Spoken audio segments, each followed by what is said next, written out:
Hello सर्वांना नमस्कार. मी निखिल प्रभाकर रावकर आपल्या चॅनलच्या नवीन व्हिडिओमध्ये सर्वांचं स्वागत करतो. मित्रांनो, बऱ्याचदा आयुष्यामध्ये असं होतं की आपलं एक ओल्ड व्हर्जन असतं आणि आपण जेव्हा लाईफ रिसेट करायला घेतो आपलं एक नवीन व्हर्जन जन्म घेत असतं. तर ओल्ड व्हर्जन जे असतं ते का असतं आणि न्यू व्हर्जनमध्ये आपण काय बदल घडवतो स्वतःमध्ये, यावरच आज थोडीशी चर्चा. पण आणि आजच्या आपल्या टॉपिकचंही नाव हेच आहे की मी कोण होतो पण मी आता तसं राहू शकत नाही. तर फ्रेंड्स, आपण स्वतःला खूप चांगल्या पद्धतीने ओळखतो, पण बऱ्याच वेळेस आपण काही लोकांसाठी, काही आपल्या जवळच्या व्यक्तींसाठी, आपल्या आजूबाजूच्या सोसायटीसाठी किंवा वर्क प्लेससाठी किंवा आपल्या बिझनेससाठी स्वतःच्या जे इनर सेल्फ आहे त्याच्यावर एक आवरण घातलेलं असतं आणि एक मुखवटा आपण धारण केलेला असतो जो घेऊन आपण वावरत असतो. त्याच्यामध्ये आपण काय करतो मित्रांनो, बऱ्याचदा आपण असं करतो की आपण लोकांच्या हो मध्ये हो मिळवतो, दुसऱ्यांच्या चांगल्यासाठी आपण कधी कधी स्वतःलाही कमी लेखतो आणि आपण आतून अस्वस्थ होतो. म्हणजे उदाहरणार्थ मला एक तुम्हाला सांगायचं की जसं मी कसा होतो हेच मी तुम्हाला सांगतो की बऱ्याचदा असं व्हायचं मित्रांनो की एखादी गोष्ट मला कोणी सांगितली किंवा एखादं काम मला कोणी सांगितलं की मी नाही म्हणू शकायचो नाही, हो म्हणायचं. आणि हाच आपला स्वभाव आपल्याला नडतो. लोकांना खुश ठेवणं, स्वतःला मागे ठेवणं, आपल्या अगोदर दुसऱ्याला प्रायोरिटी देणं. आणि मला त्यावेळेस असं वाटायचं फ्रेंड्स की हे योग्य आहे, पण मी कुठेतरी चुकत होतो. आणि मी चुकत होतो कारण मला हे कळत नव्हतं की प्रत्येक वेळेस जर आपण दुसऱ्याला प्रायोरिटी दिली तर लोक आपल्याला कधीच प्रायोरिटी देणार नाहीत. आपण त्यांच्यासाठी नेहमी एक सेकंड ऑप्शन राहू आणि हेच आपण मागे पडण्याचं कारण असतं मित्रांनो. तर आता दुसरा आपला जो मुद्दा आहे की आतली अस्वस्थता. तर सगळं आपल्याला असं वाटत असतं की सगळं काही ठीक आहे, सगळं व्यवस्थित आहे, पण आपण सर्व काही ठीक असूनही आतून अशांत असतो. आपलं ब्रेन, आपलं माइंड, आपलं मन थकलेलं असतं आणि हे थकलेलं मन आपल्याला असं जाणवं करून देत असतं की बाबा रे, तू स्वतःपासून दूर जातोयस, तू स्वतःपासून तुटत चाललेला आहेस. You always prefer others over your self. आणि तर प्रॉब्लेम जो असतो मित्रांनो, तो प्रॉब्लेम आपल्या आयुष्यात नसतो. प्रॉब्लेम हा असतो की आपण स्वतःलाच इग्नोर करत असतो आणि ऑलवेज आपण दुसऱ्यांना प्रेफरन्सेस देत असतो, जे की त्यांच्या लाईफमध्ये आपण एक फक्त ऑप्शन असतो, एक पर्याय असतो त्यांच्या चांगल्यासाठी. आपण त्यांच्यासाठी एक कधीच हे नसतो की this person is for me. It is we are just an option or a preference in their life which makes their life better and hurts ourselves. म्हणजे की त्यांचं आयुष्य यामुळे चांगलं होतं, आपला वापर करून ते स्वतःचा फायदा करून घेत असतात आणि हे आपल्याला कळत असूनही आपण शांत असतो कारण आपल्याला वाटतं की नाही, ती व्यक्ती माझ्यासाठी महत्वाची किंवा ती गोष्ट माझ्यासाठी महत्वाची आहे, ते काम माझ्यासाठी महत्वाचं आहे. तर मित्रांनो, लाईफमध्ये एक असा ब्रेकिंग पॉइंट होतो, एक अशी मोमेंट येते जिथं आपला जो ओल्डर व्हर्जन असतो तो तुटतो, इगो प्रॉब्लेम होतो, आपलं मन दुखतं, आपल्याला खूप त्रास होतो, आपल्याला ह्या सगळ्या गोष्टींची जाणीव होते की यार नाही, ह्या सर्वांनी माझा फायदा करून घेतला, माझा वापर करून घेतला आणि स्वतःचा फायदा करून घेतला. आणि मग इथेच आपण दुखावतो. पण मित्रांनो, जरी आपण आतून दुखवल्या गेलो तर एक गोष्ट होते, आपले डोळे उघडतात. तो क्षण खूप पेनफुल असतो आणि हा पेनफुल क्षण प्रत्येकाच्याच आयुष्यामध्ये येतो, जो की आपल्याला ऍक्सेप्ट करायचा नसतो, पण तो आपल्याला ऍक्सेप्ट करावा लागत असतो.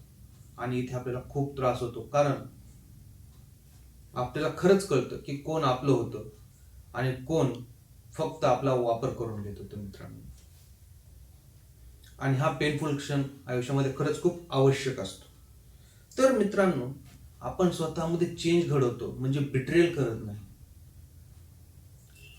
स्वतःमध्ये चेंज घडवणं म्हणजे बिट्रेल करणं नाही. स्वतःमध्ये चेंज घडवणं म्हणजे स्वतःसाठी जगणं.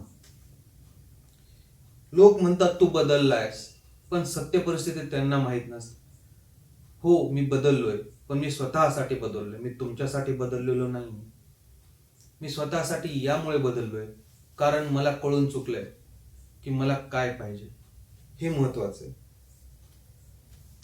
ग्रोथ जर आपल्याला लाईफमध्ये पाहिजे असेल मित्रांनो, तर सगळ्यात महत्त्वाची गोष्ट असते की आपल्याला कम्फर्ट सोडावं लागतं. आणि हे जे लोक असतात जे आपल्याला घेराव घालून बसलेले असतात, तो आपला एक कम्फर्ट झोन असतो.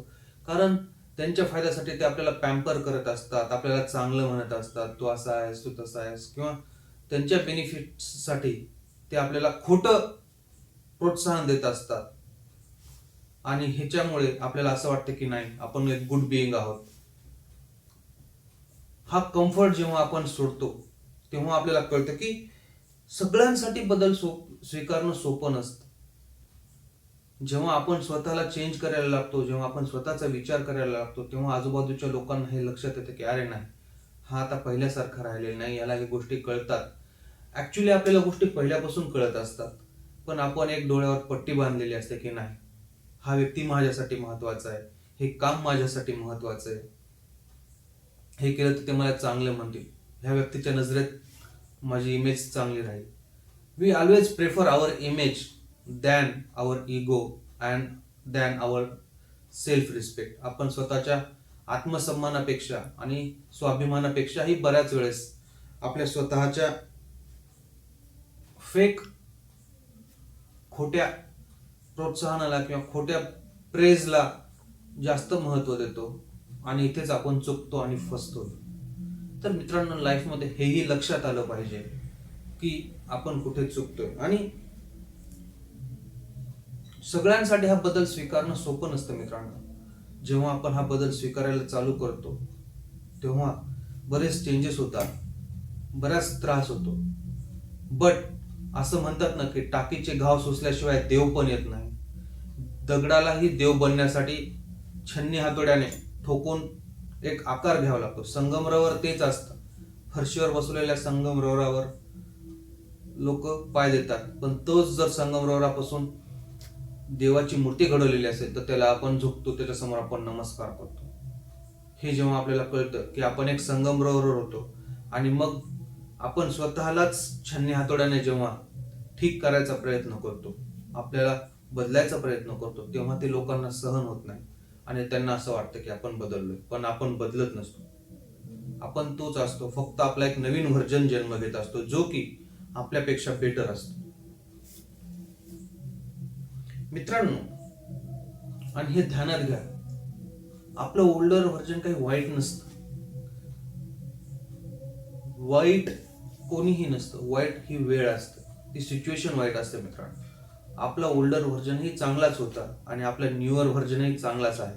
बट आपला ओल्डर व्हर्जन आपल्याला सोडावा लागला, कारण आपल्या न्यूअर व्हर्जनमध्ये आपण स्वतः कोण आहोत हे आपल्याला फाइंड आउट झालं, आणि स्वतःला पुढे नेण्यासाठी ते गरजेचंही असतं मित्रांनो. तर आपण कोण होतो किंवा मी जो काही होतो याच्याबद्दल मला आदर आहेच, पण आता मी तसं राहू शकत नाही हे जर आपण मान्य नाही केलं तर स्वतःवरच अन्याय ठरेल. आणि म्हणून कधी कधी आयुष्यामध्ये काही गोष्टी सोडणंही गरजेचं असतं आणि काही बदल घडवणंही गरजेचं असतं मित्रांनो. म्हणून बदल हीच शोधाची जननी आहे असं मला वाटतं, आणि आपली जर्नी ही त्याच्याशीच संबंधित आहे. Change your self, reset yourself, friends.